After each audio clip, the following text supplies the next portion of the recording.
to the Jazz Ranch, hip cats, groovy chicks, and finger popping daddies. I'm your ultra dominant ego man. You can call me Mr. Ego if you like, and I'm back to haunt you. It is, after all, October and Halloween is coming up. Anyway, you know, KH doesn't like me telling stories about him, but this is a funny one, you know. And an anecdote about a gig that he played years ago in an interesting club. It was upstate Connecticut. You know, he's playing in the house trio, and they were backing up, you know, celebrity soloists, and there was going to be a celebrity sax player coming in that particular evening. Anyway, this club was pretty interesting because it had a jazz club on the upper floor, and below it was a movie theater, you know, kind of a lounge style, where you had a table, you could order drinks and that sort of thing. Anyway, everybody would come to go to the movie. They'd go up to the jazz club to hear the jazz before the movie would come on. And the way they would get the people to go down to the movie is they had a doorway with a red light over it, and the red light would blink on and off when it was time for them to go down for the movie, you know? So, anyway, this celebrity came into play. It was a sax player. I'm going to call him Joe just to change the name. You know, anyway, they didn't tell him about the movie theater bit, you know, because they thought they'd surprise him. Anyway, so Joe, they're about on the third or fourth tune of the set. Joe calls Bernie's tune. You know, Bernie's tune. Oh, yeah, we know that one. We can play that one. So he's in the middle of his solo, and the red light comes on. Everybody puts down their drink. They get up, and they walk out of the club. They go down through the doorway, you know. And there's nobody in the club but the band, the bartender, and the waitress. You know, so Joe, he cuts the tune off, and he says, well, I guess that was a bad call. I guess they don't like Bernie's tune. We cracked up, and then we told him the scoop. And he said, oh, man, I feel better now. I thought it was me. Wait a minute now. I got another one. Hold on. Oh, I got another one. Hello, friends. KH here. Thanks for joining me this evening. I'm sorry about the ultra dominant ego man. You know, he cuts in on my introductions. And he told that story, which is true. I sort of adapted it from Marilyn's story, but thanks, Marilyn, for that. Anyway, we adapted it to Bernie's tune. It's kind of a funny story, I think. I hope you did too. But I have a special program for you this evening. I'm going to be talking about the song How High the Moon, and I'm going to be playing it for you first in locked hands technique, and then I'm going to do a bebop tune, play a bebop tune that is coordinated with that song. It was written by Charlie Parker called Ornithology, and then I'm going to play a solo that I wrote out that you can learn.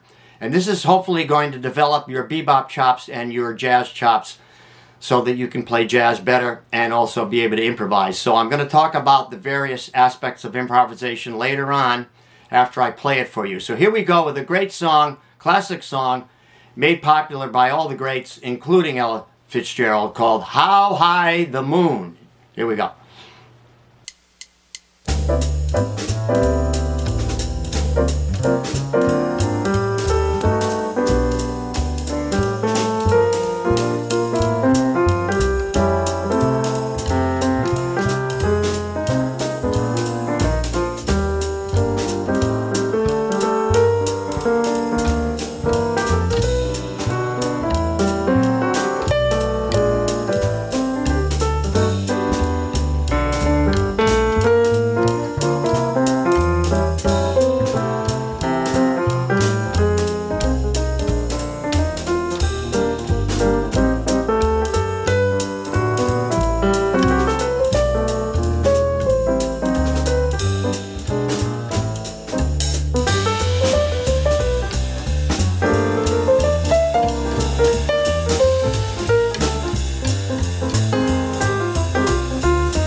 Okay, welcome.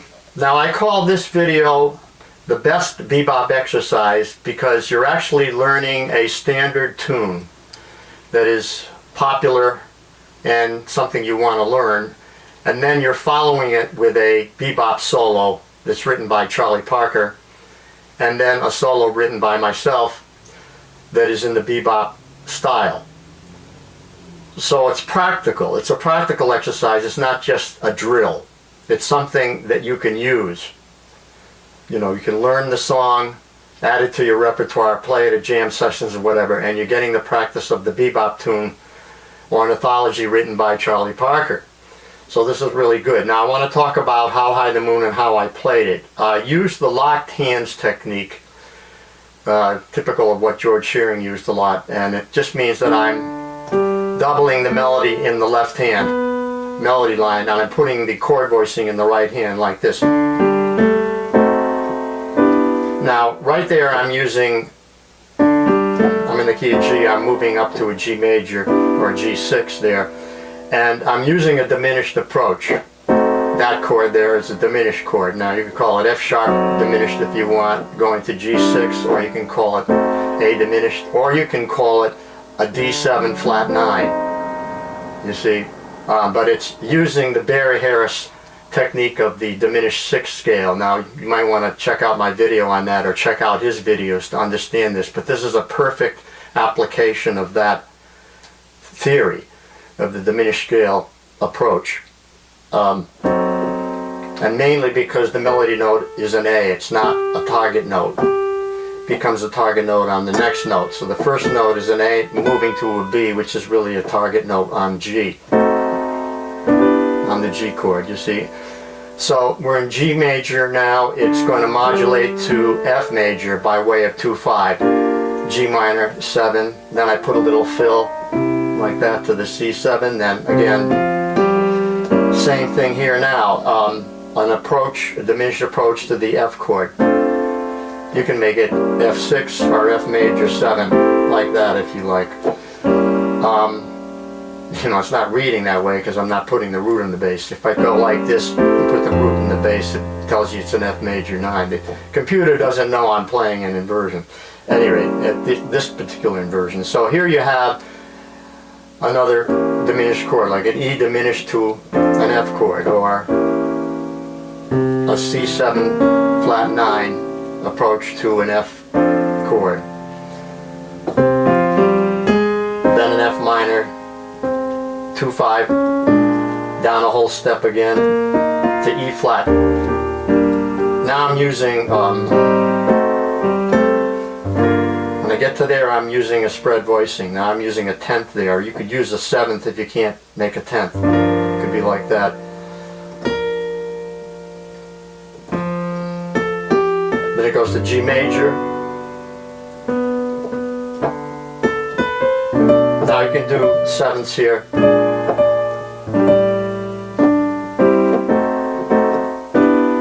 So that's pretty much what I'm doing on the song How High the Moon. I'm doing the locked hands position, using the diminished chord approaches, and often when you have a tone that is not part of the chord, you can use a diminished chord there until you get to a chord tone, and then you can play the chord voicing, you know, as it would stand in that key, or in that on that particular chord. You could play the major third and the minor third or whatever. But I'm using a diminished approach, so that applies the Barry Harris technique of the diminished 6th scale, and then other than that, I'm just using straight spread voicings where I use the left hand in 10ths or in 7ths or in 3rds. Okay, now continuing with the song Ornithology. Now this is written by Charlie Parker, and it's based on the song How High the Moon. It sounds like a solo that he played on the song and then maybe someone transcribed it, but it's possible that he actually wrote this out as a song, and it's great to learn because it is in the bebop style, and it has mostly 8th notes. It's tricky to play, so you have to get the rhythms right and the fingering and so on. So it's a really good exercise to play How High the Moon and then follow it up with Ornithology to get some idea about the bebop vocabulary, and then try to continue that style in your own solo. Now you may ask, why learn bebop? Well, most modern day pianists, well, I'm talking about, you know, from 50s and 60s on, after Charlie Parker and Dizzy Gillespie and Bud Powell, learned these solos in order to learn jazz improvisation. Of course, they expanded upon it and went into other areas like pentatonic scales and that type of thing. This is mostly diatonic scales and chromatic scales used in this. But all the great players, Bill Evans, Chick Corea, Herbie Hancock, Keith Jarrett, they all learned this style, Oscar Peterson and so on. They all learned from the bebop masters. So it's kind of like maintaining the tradition, so to speak. Now, I've written this out for you, and with the fingering, you won't get that in the fake books. Now, fingering is a personal thing, so it's just a suggestion, but I didn't play the first note, but if you don't play that first note, it fits right in your hand like that. If you're going to play that pickup note, then you're going to have to, unless you jump like that, you're going to have to go to the second finger there, then cross under with the thumb. That'd be the fingering. Then from there, 2, 3, 4, then cross under. Yeah, so you want to work this out just for the notes and the fingering first, like this, very slowly.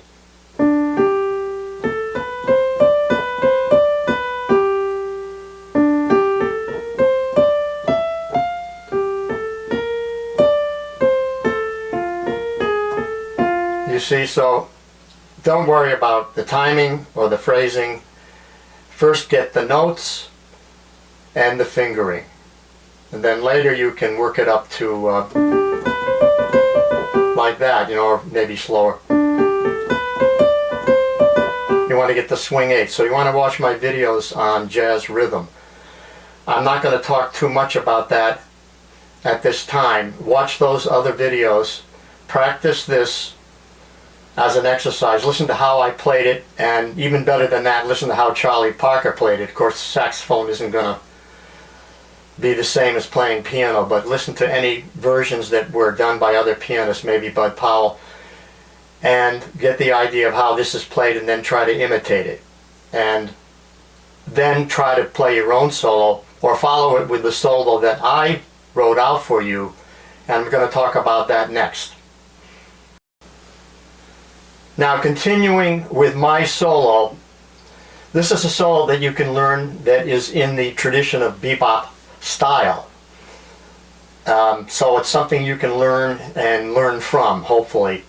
It starts out with that phrase, an opening phrase, which you could call a motive or a motif if you prefer. And I've just written roots in 7th in the left hand, which makes it easy. So I just have... So that's the opening phrase. Then I continue it, but vary it, continue that phrase, or repeat that phrase, which you might call a sequence. And that's a good idea, but I repeat it now built on G minor. See, we start out G major, so you have the D natural in there. Now to the G minor, make it a B flat. Slightly different, but fits now the C7. Then I come up with a new idea. Then up the scale, then you see, so I'm now on the F minor, I'm, you know, then. Now what I'm also doing is I'm playing sequences or ideas or motives that are repeated, and then I'm changing it slightly, and I'm also varying how the movement, in other words, descending and then ascending. If I descend, then I ascend, follow it by here I descend, now I ascend. So in other words, I'm trying to balance what I'm playing so that I have some ascending lines and some descending lines, and I have skips, and I have chromatic movement, and I have scales, or I have scalar movement and chromatic movement. I'm trying to mix those all up, and you get that in this solo if you study it. Later on in the second ending goes, you have this one figure ascending, and then you have that phrase followed by, you see, so sometimes hitting those with this makes that note the flat 9 of the chord.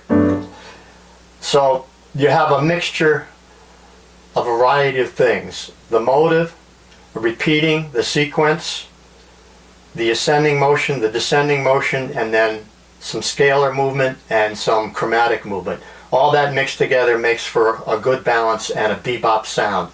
So I hope you'll learn these 2 solos and then play your own solo and try to play in the style of the bebop vocabulary you've learned from these 2 solos, and this will help to improve your improvisation. So we'll have a sign off now. Thanks for watching. Signing off from the Jazz Ranch. Thanks so much for joining me. Please write to me. I love to hear from you. I always try to respond to all comments and all emails, so please write. And until next time, I'll say in the words of my great friend Hermie Dressel, swing loose. And we'll see you next time around. Bye-bye.